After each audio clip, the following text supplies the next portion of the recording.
जिंदगी में ना कई बार एक ऐसा मोड़ आता है जब लगता है कि बस अब सब रास्ते बंद हो गए हैं, हर दरवाजा बंद नजर आता है। जब ऐसा महसूस होने लगे कि हर कोशिश बेकार जा रही है, हर उम्मीद दम तोड़ चुकी है और चारों तरफ बस अंधेरा ही अंधेरा है, तो बस उस एक पल में रुककर एक गहरी सांस लेकर सिर्फ इतना समझ लेना कि ये अंत नहीं है, बल्कि ये एक इशारा है। ये वो मौका है जब किसी और के बनाए रास्ते पर चलने के बजाय अपनी राह खुद तराशने का वक्त आ गया है। चलिए इसी बात को और गहराई से समझते हैं, मोहन की कहानी से।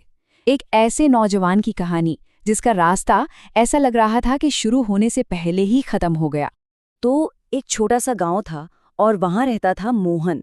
आंखों में सपने तो बहुत बड़े थे, लेकिन हकीकत बहुत छोटी थी। पिता के पास थी बस 2 बीघा जमीन और माँ के लिए घर चलाना भी रोज की एक जंग जैसा था। पिता का बस एक ही सपना था कि उनका बेटा पढ़ लिख कर कुछ बन जाए, और इस एक सपने के लिए सोचिए जरा, उन्होंने अपनी पुरखों की जमीन, अपनी आखिरी उम्मीद भी बेच दी ताकि मोहन शहर जाकर अपनी पढ़ाई पूरी कर सके। शहर पहुंचकर मोहन ने दिन को दिन और रात को रात नहीं समझा। हॉस्टल का वो छोटा सा कमरा, देर रात तक जलने वाली बत्ती और हर पल दिल पर पिता के उस बलिदान का बोझ, बस यही उसकी जिंदगी बन गई थी। उसने एक के बाद एक कई सरकारी नौकरियों के एग्जाम दिए, हर बार जी जान लगा देता, पर नतीजा हर बार बस कुछ ही नंबरों से वो पीछे रह जाता। उम्मीद और निराशा का ये जो खेल था ना, ये सालों तक चलता रहा। और फिर आखिरकार वो दिन भी आया जब पिता के भेजे पैसे भी खत्म हो गए और मोहन की हिम्मत भी जवाब दे गई। वो अपने टूटे हुए सपनों का बोझ उठाए हार कर वापस गांव लौट आया।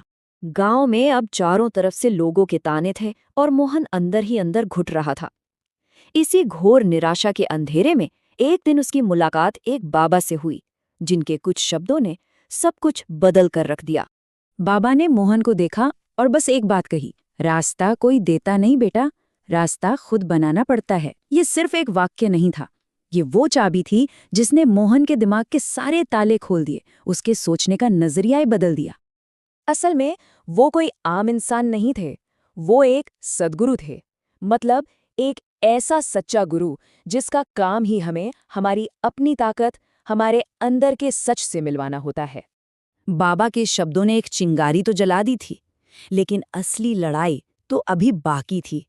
और ये जंग किसी और से नहीं, खुद मोहन को अपने अंदर लड़नी थी। उसके अंदर ना 2 आवाजें लड़ रही थीं। एक तरफ थी दुनिया का डर, लोग क्या कहेंगे, पढ़ा लिखा लड़का अब मजदूरी करेगा।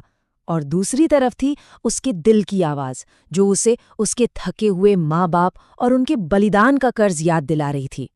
तो सबसे जरूरी सबक यही है ना, कि असली लड़ाई बाहर वालों से होती ही नहीं है। असली लड़ाई तो अपने अंदर बैठे डर से, अपनी शर्म और अपने अहंकार से होती है। और जब मोहन ने ये अंदर की लड़ाई जीत ली, तब उसने एक फैसला किया। फैसला एक कदम उठाने का, फिर चाहे वो कदम कितना ही छोटा क्यों न हो। उसने सारी झिझक, सारी शर्म उतार फेंकी, पिता के पुराने कपड़े पहने और गांव वालों के तानों को अनसुना करते हुए बस काम की तलाश में निकल गया। और उसे काम मिला भी, एक किसान की बैलगाड़ी पर गेहूं की भारी बोरियां लादने का। और उसकी मजदूरी ये 50 रुपए, उसकी जिंदगी की पहली कमाई जो उसने अपनी मेहनत के दम पर हासिल की थी। और जब उसने वो 50 रुपए अपने पिता के हाथ में रखे ना, तो उनकी आंखें भर आईं। लेकिन जानते हैं, ये आंसू दुख के नहीं थे, ये एक बेटे के मजबूत किरदार पर उसके पिता के गर्व के आंसू थे। मोहन का निराशा से निकलकर सम्मान तक का ये जो सफर है, ये हम सभी के लिए एक बहुत शक्तिशाली सच को सामने लाता है। ये पूरी कहानी एक बहुत ही सीधी सरल प्रक्रिया बताती है। पहला, अपनी हकीकत को स्वीकार करो। दूसरा, अपने मन से शर्म और लोग क्या कहेंगे वाले डर को धो डालो। तीसरा, कोई छोटा से ही सही, बस काम शुरू करो और फिर भरोसा रखो, रास्ता अपने आप बनता चला जाएगा। तो आखिर में बात यही है कि हमें हमारे हालात नहीं हराते, हमें हमारी सोच हराती है। अगर चलने की हिम्मत कर ली जाए तो रास्ते सच में खुद ब खुद बन जाते हैं।